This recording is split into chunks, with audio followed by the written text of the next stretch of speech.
आगरा शहर में एक धोबी और एक कुम्हार पास पास रहते थे। एक दिन कुम्हार ने मिट्टी के बहुत सारे बर्तन बनाए। उसने उन बर्तनों को सुखाने के लिए धूप में रख दिया और आराम करने घर के अंदर चला गया। तभी वहां दो गधे आए। वे आपस में झगड़ने लगे। इस कारण कुम्हार के सारे बर्तन टूट गए। वह लाठी लेकर बाहर आया। उसने अपनी लाठी को घुमाया और एक गधे पर जोर से मारा। गधा भेचू भेचू का शोर मचता हुआ बाहर की ओर भागा।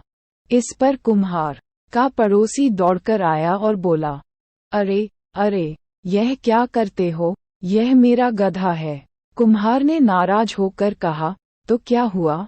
इसने मेरे सारे बर्तन चूर चूर कर दिए हैं। धोबी बोला, तुम मेरे गधे को पीटते क्यों हो? तुम्हारे बर्तन टूट गए हैं, तुम उनके पैसे ले लो। कुम्हार ने सोचा, इस धोबी ने सबके सामने मेरी इज्जत उतार दी। मैं इस बच्चू को ऐसा मजा चखाऊंगा कि यह भी याद करेगा। दूसरे दिन सुबह सुबह कुम्हार बादशाह अकबर के दरबार में पहुंचा। उसने बादशाह को आदाब किया, बोला, जहांपनाह मैं अदना सा कुम्हार हूँ, आपके शहर में रहता हूँ। अकबर, बताओ तुम्हें क्या परेशानी है? कुम्हार, जहांपनाह, मैं एक जरूरी बात बताने के लिए आया हूँ। अकबर, तो फिर जल्दी बताओ। कुम्हार, जहांपनाह, मेरा एक दोस्त फारस गया था। वह कुछ दिन पहले ही वापस आया है। उसने बताया, वहां आपके नाम का डंका बजता है। आपकी बड़ी इज्जत है वहां। मगर ये कहकर कुम्हार चुप हो गया। अकबर ने पूछा, हाँ आगे बताओ, बात पूरी करो। कुम्हार बोला, आपके हाथियों के बारे में उनका ख्याल अच्छा नहीं है। अकबर ने आश्चर्य भरे स्वर में पूछा, हाथियों के बारे में तुम क्या कहना चाहते हो? जी हाँ हजूर, उनका कहना है कि हमारे हाथी बड़े गंदे और काले हैं। हुजूर, शाही हाथियों को तो साफ सुथरा होना चाहिए। कुम्हार ने बात पूरी की।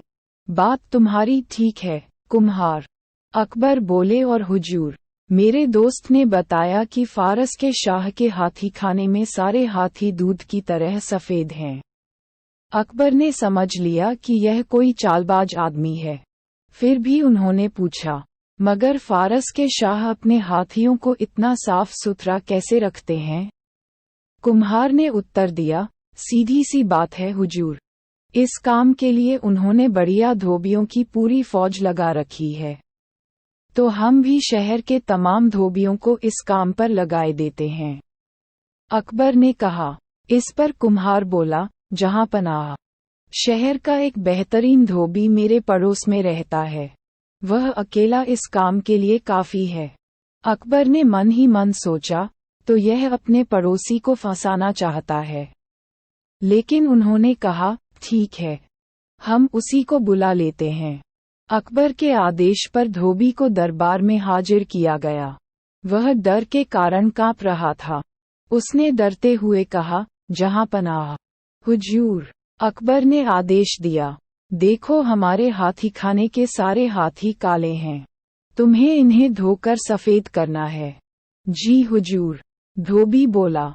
उसके सामने एक हाथी लाया गया। वह सुबह से शाम तक उसे धोता रहा, किंतु काला हाथी सफेद न हो सका। निराश होकर वह अपने घर की ओर चल पड़ा। उसने सोचा, ये सब उस कुम्हार की करतूत है, पर मैं करूं तो क्या करूं? तभी उसे बीरबल आते हुए दिखाई दिए। वह हाथ जोड़कर खड़ा हो गया। बीरबल ने पूछा, क्या हुआ भाई? इस तरह मुंह लटकाए क्यों खड़े हो? कुम्हार ने सारी घटना बताई। बीरबल ने उसकी सारी परेशानी सुनी और उसके कान में कुछ कहा। दूसरे दिन धोबी हाथी खाने में पहुंचा। कुछ देर बाद अकबर भी वहां पहुंच गए। उन्होंने हाथी को देखा और धोबी से बोले, ये हाथी तो वैसा ही है, जरा भी सफेद नहीं हुआ। तुम कल दिन भर क्या करते रहे? धोबी ने गिड़गिड़ाते हुए कहा, परवरदिगार, बात यह है। हाँ, क्या बात है? अकबर ने पूछा। हुजूर, अगर कोई बड़ा सा बर्तन हो जिसमें ये हाथी खड़ा हो सके तो काम आसान हो जाएगा। धोबी ने बताया। अकबर ने आदेश दिया कि हाथी के खड़े होने के लिए बड़ा बर्तन बनवाया जाए। बर्तन बनाने का काम उसी कुम्हार को सौंपा गया। 1 हफ्ते बाद कुम्हार बर्तन लेकर हाजिर हुआ। मन ही मन वह सोच रहा था, धोबी का बच्चा समझता होगा कि फंस जाऊंगा। अब देखता हूँ धोबी कैसे बचेगा। अकबर ने बर्तन को देखा और आदेश दिया हाथी को बर्तन में खड़ा किया जाए। जैसे ही हाथी को बर्तन में खड़ा किया गया, बर्तन चूर चूर हो गया। अकबर ने नाराज होकर कहा, क्यों रे, ये कैसा बर्तन बनाया है? ये तो एक बार में ही टूट गया। जल्दी से दूसरा बर्तन बनाकर ला। कुम्हार बर्तन बनाकर लाता रहा और वह बार बार टूटता रहा। आखिर वह बादशाह के पैरों में गिर पड़ा। हुजूर, मुझे माफ करें, मैंने बहुत बड़ी गलती की है। इस पर अकबर ने धोबी से कहा, धोबी, मैं जानता था कि यह तुम्हें फंसाना चाहता है, पर तुमने इसकी चाल का मुंहतोड़ जवाब दिया। हम तुम्हें इनाम देंगे। धोबी हाथ जोड़कर खड़ा हो गया। उसने कहा, जहां पनाह, इनाम के असली हकदार तो बीरबल जी हैं। उन्हीं ने मुझे ये तरकीब सुझाई थी। बादशाह अकबर ने बीरबल की ओर देखा। बीरबल धीमे धीमे मुस्करा रहे थे। अकबर बोले, बीरबल, तुम हमारे दरबार के अनमोल रत्न हो। तुम गरीबों के रक्षक भी हो।